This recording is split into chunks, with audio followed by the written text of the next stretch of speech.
Thanks for joining us today. Today's workshop is on the review of the Mass Data Security Law technical requirements.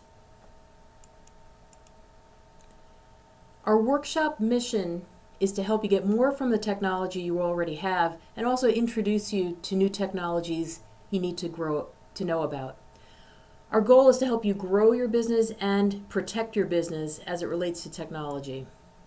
So security is in the news every day. There's all kinds of breaches. Target had a major breach. Home Depot was also affected by the breach. The announcement came much later. Interestingly, CryptoLocker was in the news. Basically, almost every week there's some new major threat, and it's only getting worse. What we often find in working with hundreds of different businesses in the area is a lot of times it kind of boils down to the end users, also known as endpoints.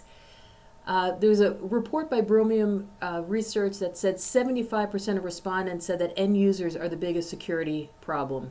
Verizon Data did a data breach intelligence report. 71% of breaches were caused by an attack on end user devices. You know, we hear a lot about the cloud. The hackers aren't attacking the cloud. They're attacking the endpoint devices, the end users who are connecting to the cloud. And that's really important to remember because it's your users in your organization that are really going to be the front line for security. So the Mass Data Security Law, as a refresher, it's gone into effect a couple of years ago now, but it applies to all businesses. And it relates to protecting personal information, which is first name or initial, and last name, with an accompanying identifying piece of information. A driver's license number, a financial account number, a credit card number, social security number. So if you're, for example, even if you're running a very small business, if you're collecting credit cards, if you have even one employee and you have a social security number on file somewhere, this law applies specifically to you. And we get that question a lot. I'm just a small business. Do I need to do this? Yes, every business in Massachusetts needs to follow this law. And keep in mind that your industry may also have additional requirements such as HIPAA, etc. So today's goal is to just kind of do a refresher on what the different requirements are that are written into the law. So technical requirement number 1 is that you'll see the quotes here. This is cut and paste directly from the law. Secure user authentication protocols, including control of user IDs, other identifiers. Everybody in the organization should not be using the same, username and password. The user shouldn't be called user or admin. It should be tied back to a specific user. Control of the passwords. So if you look at Part C here, storing passwords in a secure way. So for example, the posted on your display or under your keyboard to remind you of the password is forbidden. And you're also supposed to restrict access to active users. And this is something we see a lot in practice. We see companies may have a very good checklist for onboarding a new employee. You need to have an equally solid worksheet or checklist for transitioning employees out of your organization as well. And that includes removing their access to your systems. Strong passwords, 8 or more characters, uppercase letters, lowercase letters. We recently did another workshop a couple weeks back where we talked about the 20 most popular passwords. You can go back and look at that video. If your password's on that list, change it today. The common ones, 1, 2, 3, 4, 5, 6, the most popular password in the world. Do not use that password. 90-day password policy, a change policy if you have a server on site. And really to control a lot of end user security. Another question we get a lot, people are going to the cloud. You still want to control your end user security locally. You can enforce through something that's known as group policy, a change policy. You can say everybody has to change their password every 90 days. And everything in the law relates back to what's technically feasible, and it also relates back to the size of your organization. So a very small business isn't required to have the same levels of protection, but there are many things, basically if you can be doing it, you should be doing it. And always keep in mind that what you're trying to do is preventing security breaches. There's really no such thing as 100% security, but you're stacking the cards in your favor to make sure you minimize your chances. Technology requirement number 2, secure access control measures that restrict access to records and files containing personal information to those who need the information to perform their job. Again, in practice, what this relates back to is shared computers are a real problem. You can have different users logging in that can have access to different things, so they can physically use the same computer, but you need to separate out the accounts. Unique identifiers, not the vendor supplied default passwords, etc. Technology requirement number 3 is encryption of all transmitted records and files containing personal information that travel across public networks. If you boil this down, basically the most important takeaway here is never email personal information. If you think of how email actually works kind of under the hood, it's the equivalent of sending a postcard. So when you mail somebody a postcard, it's if somebody gets it in between you and your recipient, they can read everything that's on that postcard. It's out in the open. And email's kind of the same way. It's not a letter that's inside an envelope. If you do need to transmit data like that, you need to use encrypted mail. Always remember to use the latest security standard for your encryption. This relates more to over the network, the WPA versus WEP encryption. And a really important thing to remember is password protection is not the same as encryption. The way to think about this is if you have your valuable papers inside a box and you put a padlock on them, that's like having a password. If you break open that padlock and open up the container, everything's there and it can be read. With encryption, it's like having a magic wand that cross-shreds everything in there and then magically makes it appear so you can read it again. Passwords and encryption are very different. Under email encryption, if you want to try a free trial, we're partnered with Voltage. That's what we use, Voltage Security. You can try a free trial. One word of kind of caution about this is as soon as you start introducing security, it becomes an inconvenience, and that's kind of a problem because it's a trade-off. But if you have a need to send protected or other sensitive information, use email encryption. This is pretty easy to use. It does add a step. We recommend sending kind of a pre-message to your recipient to say, hey, you're about to get an encrypted message and here's what you do. It's simple, but that way they're just not getting it out of the blue and thinking, what is this? I don't have an account. They don't need any account. They don't need to buy a license. It just helps to have that pre-word with them. Technology requirement number 4 is reasonable monitoring of systems for unauthorized use or access to personal information. Again, this is where it's technically feasible.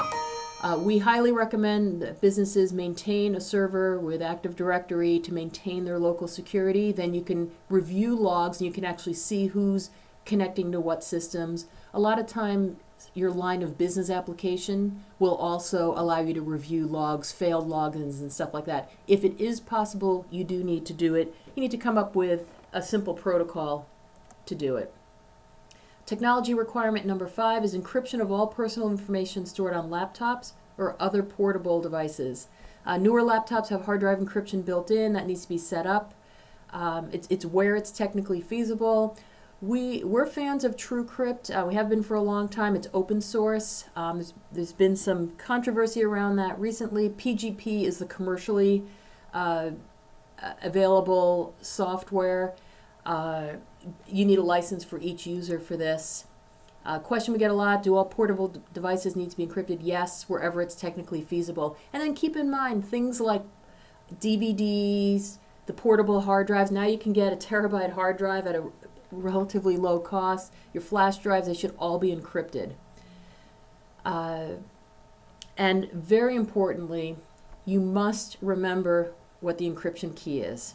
You have to store that in a safe location. Unlike a Windows password that can kind of easily be reset, your encryption key, it truly is secure and it can't be reset. You will have to rebuild that system. So it's extremely important to remember the key. Technology requirement number 6, For files containing personal information on a system that's connected to the internet, there must be reasonably up-to-date firewall protection and system security patches.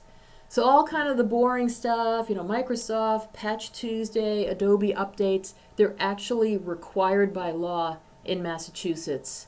And it's extremely important to keep up with those. We recommend for our clients, we put you on a program that, known as Managed Service. We're actually monitoring this for you, and we can produce reports for you. It gives people peace of mind. You can walk around from system to system with a clipboard. You just need some method in place. I mean, we highly recommend automation. Maybe it's not a fit for everyone, but you do need to demonstrate that you are keeping these security patches up to date. Technology requirement number 7, reasonably up-to-date versions of system security agent software, including malware protection and up-to-date virus definitions. A mistake a lot of people make is they install antivirus software. It's like, hey, yeah, I installed that a year ago. I'm all set. Well, you have to be getting updates, and now they come out multiple times a day. You have to constantly keep that up to date because it's a cat and mouse game between the hackers and the people who are trying to be protected. So there's a new vulnerability, the hackers try to address it, you put in blocking for it, it goes back and forth. You do need to stay up to date. We actually monitor daily for antivirus updates for folks. If you're not doing it in an automated way, with some reporting, you do need to demonstrate another way that you're doing this by going around. You can check each system manually, one by one. If you have 2 systems in your office, you could probably handle that. Lots of different ways to do it. Most important, it does need to get done. Technology requirement number 8, and that's the final technology requirement listed in the Mass Data Security Law. It's education and training of employees on the proper use of computer security systems and the importance of personal information security. And so this is actually built right into the law, and that's why we focus on security in our workshop series, to just help get the word out and help our clients meet some of their requirements to make sure employees are getting trained. Most importantly, though, is what we see in practice is a lot of times users break rules for convenience. And not even just because I'm going to be lazy. They want to be more efficient, so they cut corners, and that's where all the trouble occurs.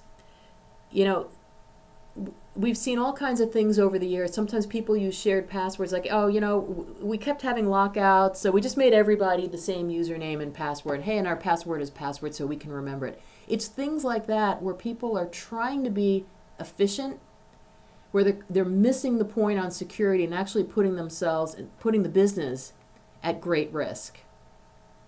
And really important to remember is that risk analysis is an ongoing process. For medical practices we work with, we're doing assessments at least every year.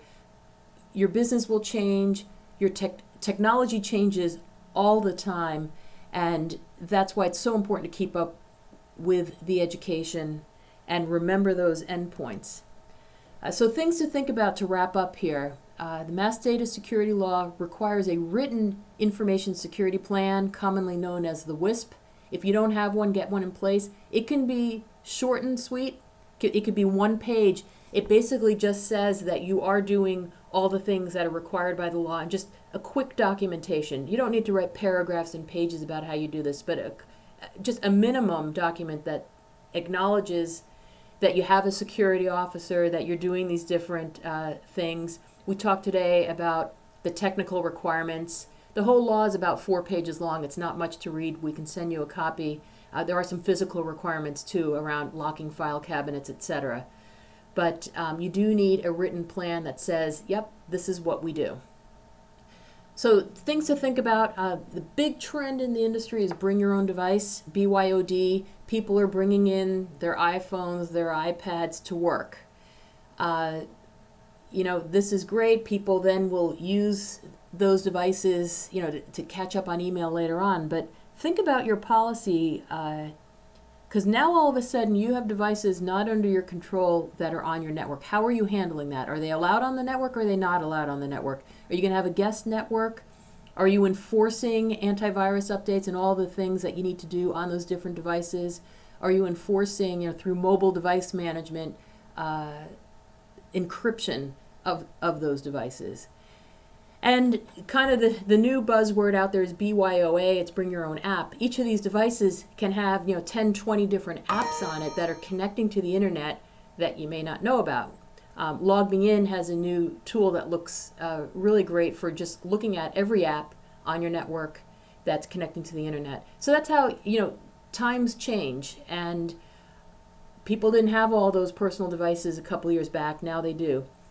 And finally, the final thing to think about is, how do you measure your compliance? How do you know if you're compliant or not? Do you know if every system on your network got an antivirus update today?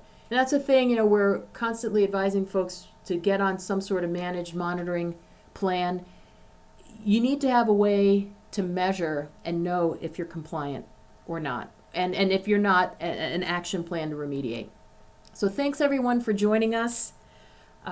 We have information available all the time on our blog, Ikaru.com/blog.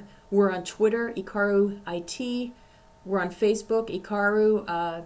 This is posted on our YouTube channel, and call us anytime with questions, 978-692-4200. Thanks very much for joining us.